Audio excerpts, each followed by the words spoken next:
dari kelompok 5 akan mewawancara terkait hukum dan hak asasi manusia. Mari kita simak videonya. Baik, Assalamualaikum warahmatullahi wabarakatuh. Di sini saya Nindya Nurmaleha sebagai mahasiswi Ilmu Pemerintahan angkatan 2022 ingin menanyakan kepada dosen Fakultas Ilmu Sosial dan Ilmu Politik. Namanya siapa, Pak? Nama saya Indra Aditya, SIP MIPOL. Di sini sebagai dosen apa, Pak? Saya dosen program studi Ilmu Pemerintahan. Saya ingin menanyakan tentang hukum dan hak asasi manusia. Pertanyaan yang pertama, apakah pendapat Bapak tentang penanganan kasus korupsi di Indonesia, Pak? Penanganan kasus korupsi di Indonesia, apa yang terbaru atau sejak lama? Yang jelas menurut saya korupsi di Indonesia masih menjadi masalah yang cukup besar.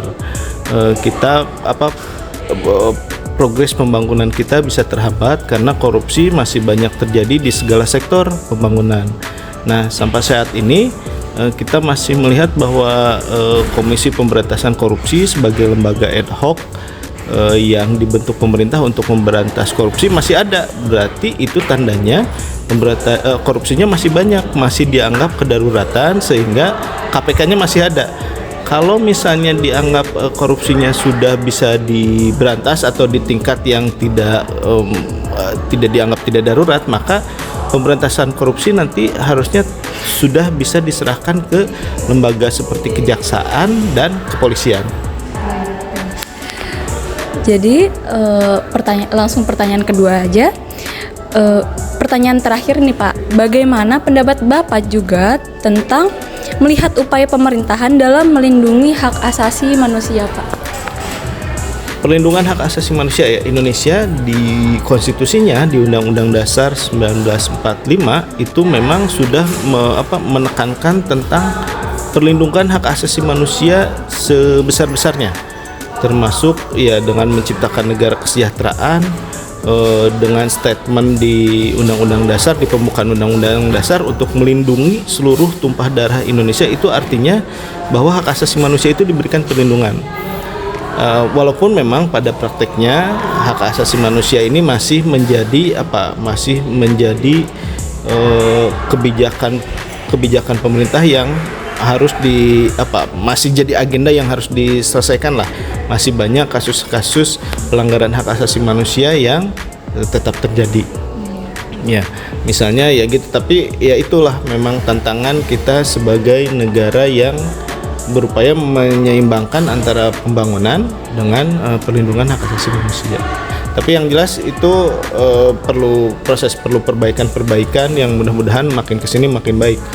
Pelindungan hak asasi manusia, terus setelah hak asasi manusianya dilindungi, nanti ke pelayanan-pelayanan lainnya juga bisa lebih baik lagi. Amin.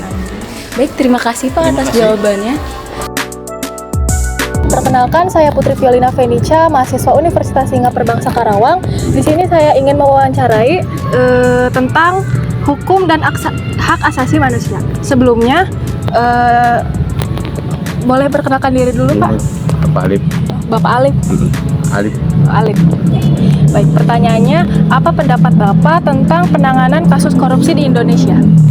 Ya, untuk ini semua warga masyarakat, khususnya warga Indonesia, sangat banyak terima kasih karena udah ditayangkan di seluruh media masalah korupsi.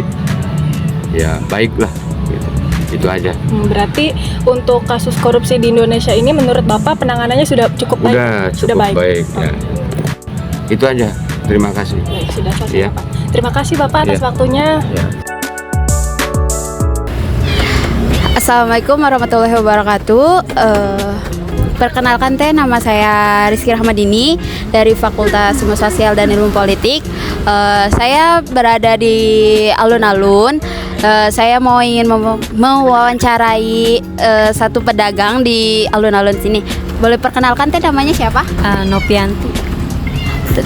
Oh iya Teh, kita mau menanyakan tentang hukum dan hak asasi manusia. Bagaimana Teteh melihat upaya pemerintah dalam melindungi hak asasi manusia Teh?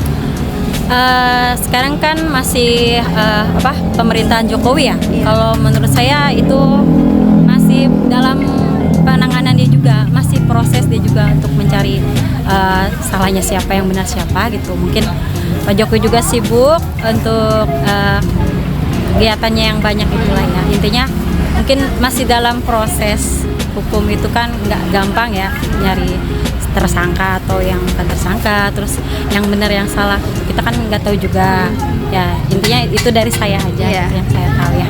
Ya, Teh. Terima kasih ya Teh, waktunya maaf mengganggu sebentar.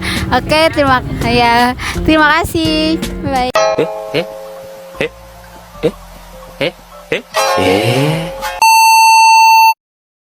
Halo Kak, boleh kenalan namanya siapa? Boleh, nama saya Wahyudi Ningrum dari Fakultas Hukum, jurusannya Ilmu Hukum. Wah, aku boleh tanya-tanya nih tentang hukum dan hak asasi manusia. Boleh. Yang pertama, apa pendapat Anda tentang penanganan kasus korupsi di Indonesia?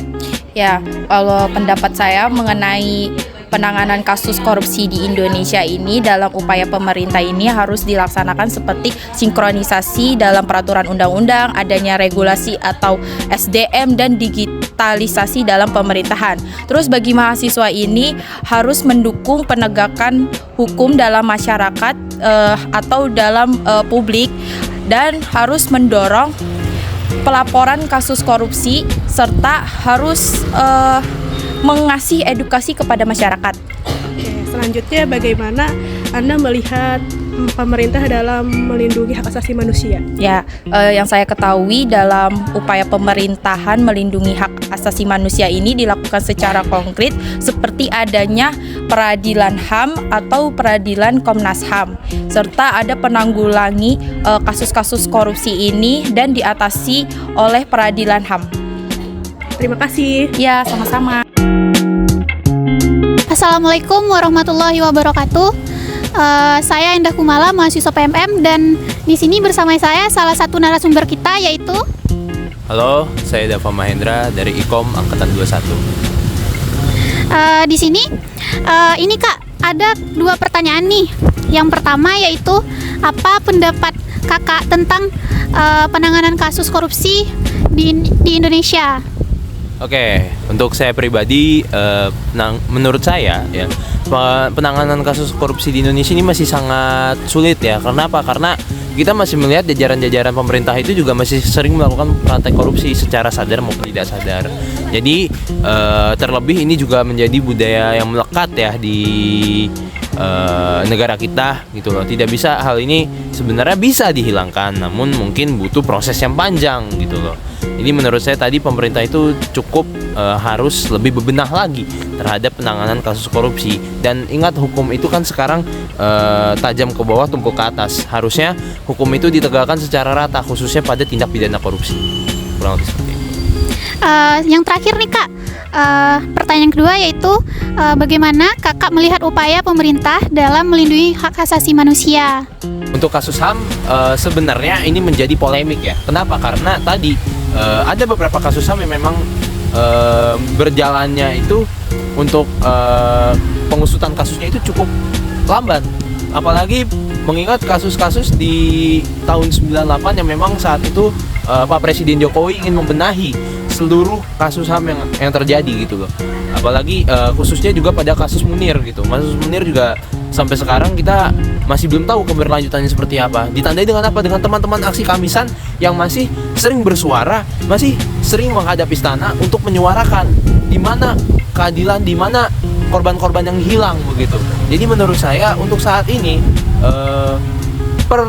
pengusutan kasus HAM di Indonesia itu masih cukup lamban. Harapannya bagi saya ya, tergeraklah hati-hati para orang-orang di pemerintahan itu untuk bisa menyudahi yang namanya keterlambatan ini gitu loh. Karena ya balik lagi tadi banyak sekali pihak-pihak yang dirugikan selain dari pihak keluarga maupun pihak-pihak instansi yang lainnya. Kurang lebih seperti itu. Baik, terima kasih ya Kak atas waktunya. Sekian dari saya. Assalamualaikum warahmatullahi wabarakatuh.